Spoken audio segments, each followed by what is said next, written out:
বন্ধুরা এই যে হচ্ছে টমেটার এটা কি যেন ধনে পাতার চাটনি, আর এটা হচ্ছে ভাত আছে এই যে, আর এই যে আছে চিকেন কাবাব একটু আছে, আরও দেখাচ্ছি। মাটনটা হয়ে যাচ্ছে, পুরো সেদ্ধ হয়ে গেছে না? পুরো সেদ্ধ হয়ে গেছে, মানে আমি আগে প্রেসার কুকারে 4টে সিটি দিয়ে তারপরে যে মটনের কষাটা তৈরি করে ফেললাম। দেখো কত সুন্দর। আজকে বেশি মটন আনেনি, 700 গ্রাম মটন। এটা দিয়ে একটা সুন্দর মটনের রেসিপি করে ফেললাম। বন্ধুরা, তোমরা এই ধরনের রেসিপি করবে, বেশি মশলা না, অল্প মশলা দিয়ে একেবারে কষা কষা করে ফেললাম। চলো বন্ধুরা, তাহলে সকালের খাবারটা খেয়ে নিই। মেয়ে বায়না করলো মটন খাবে, তাই মটন আনা হলো।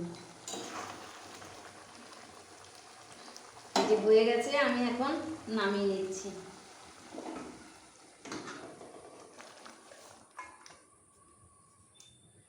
দারুণ সুন্দর হচ্ছে, একেবারে গলে গেছে।